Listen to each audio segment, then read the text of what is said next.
Hello everyone and welcome to another video. This is going to be Alex Recommends Romance. I want to talk about my favourite romance reads with you because of course this weekend is Valentine's Day. I think I've mentioned before that I am single and therefore I won't be celebrating Valentine's in quite the same way as a lot of you will be, but I have what I think is probably one of the best dates, and that will be a date with a nice cosy romance book. I'm not sure exactly what book I'm going to be reading on Valentine's Day itself because I'm still doing my Rainbowthon challenge and it ends on Valentine's Day, so I will be reading one of those books, but a lot of those books do revolve around love, so chances are I'm going to be reading a love story on Valentine's Day, so I will let you know when the day comes what book I'm on. The books I'm going to talk about today, as I said, they are all romance centred in some way, but they deal with love and different kinds of love in different ways, I feel, and I loved them all, so I'm hoping that you will find something in this video to pique your interest. So the first one I'm going to talk about, I've spoken about before, you know I love it, I spoke about it quite at length in my last video actually, and it is Wuthering Heights by Emily Bronte. This is my favourite classic, it's also my favourite love story of all time. I'm not going to go into too much detail about it because I did in my last video and I don't want to bore you with the same stuff. But ultimately, it's a story of doomed young love and the idea that love conquers everything and it's stronger than everything and it will always be the thing that prevails at the end. So, yeah, Wuthering Heights, can't recommend it enough. The next one I'm going to show you is related to Wuthering Heights, and it is Jane Eyre by Charlotte Bronte. Obviously, there are lots of similarities between Wuthering Heights and Jane Eyre, but I think Jane Eyre is more of a hopeful story and it's got a happier ending to start with, and it's also there is the trope of lovers who can't be together, and there is the gothic setting, much like Charlotte's sister's book of course, but it's got a lot. It's the idea that love is blind, I guess, and love is very forgiving, and love is ultimately the thing that everybody strives for, and it's the thing that powers a lot of people. And Jane Eyre's about so much more than that, of course it is. If you've read it, even if you haven't, it's ahead of its time, this book. It really is, in terms of feminism, in terms of portraying women.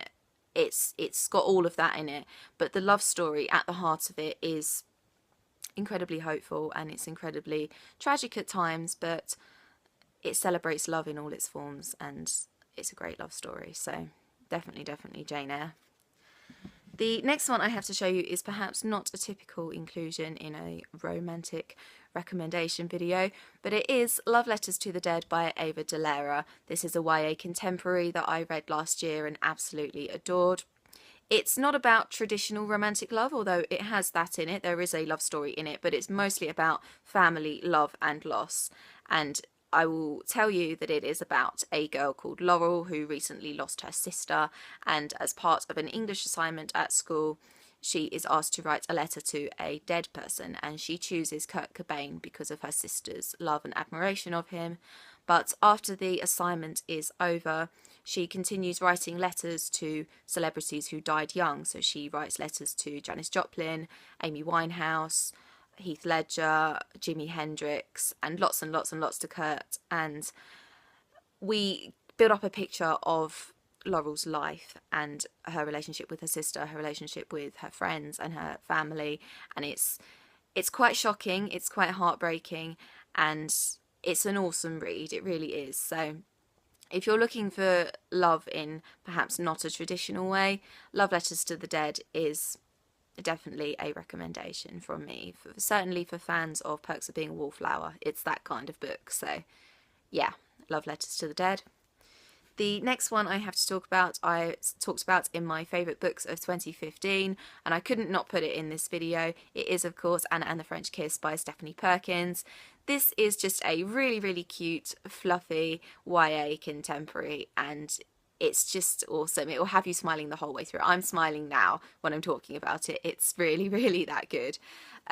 It's about Anna, who is sent from her home in Atlanta, Georgia, to an American school in Paris, where she meets the gorgeous and wonderful Etienne Sinclair. And honestly, he is one of the most instantly lovable guys I've ever read. So yeah, Anna and the French Kiss is really, really, really awesome if you want something just light and fluffy, that you don't want anything too heavy. So yeah, that's what Anna and the French Kiss definitely gives you.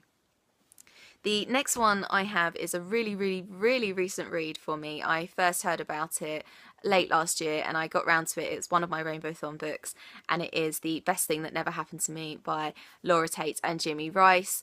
I first heard about this on Laura at Babbles About Books' channel, who I will leave again in the description box.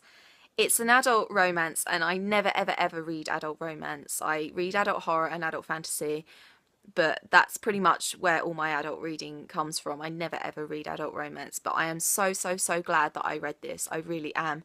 It's so funny, it's so real, and I think everybody in their 20s really should read this book. It's about two people, Alex and Holly, who were friends when they were teenagers, but because of uni and life and moving away and stuff, they drifted apart for 11 years. And now that they are nearly 30, they both end up living in London together. They meet up for a drink and a catch up, and their friendship re-blossoms, and lovely, lovely, lovely things happen. So yeah, it's highly recommend it. It's hugely underrated in my opinion. So yeah, pick this up this Valentine's, because I promise you won't regret it.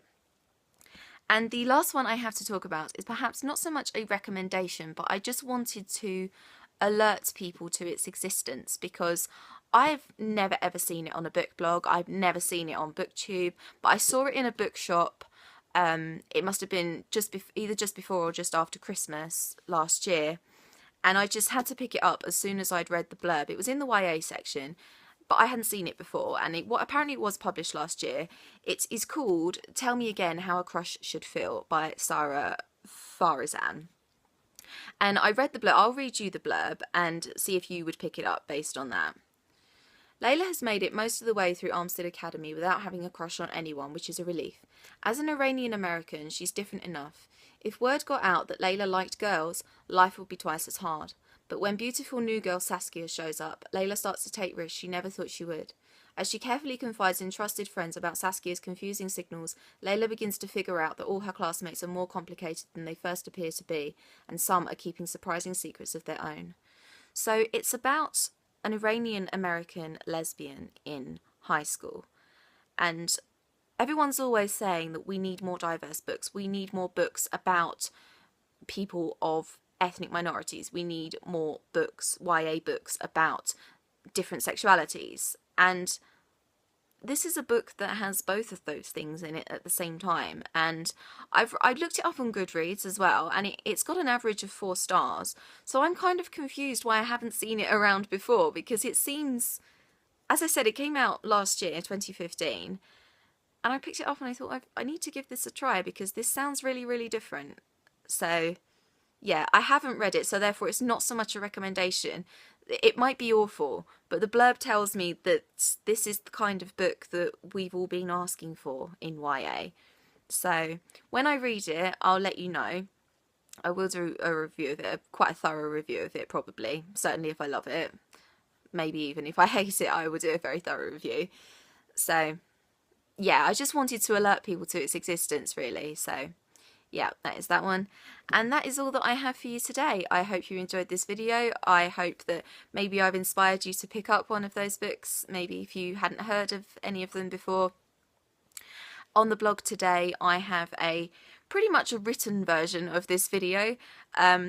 So yeah, if you would like to read it and recap any of the things that I've been talking about today, then you're very welcome to. I'll leave that link down below. I'll also leave all of my social media down below. I will also leave a link to my Harry Potter book night video down below, because that giveaway ends at midnight GMT on the February the 18th. So you still got a little while to enter that yet, but it's just a reminder for those of you who were interested in it but haven't entered yet. And that is all I have, so I will see you very soon for another video. Bye bye.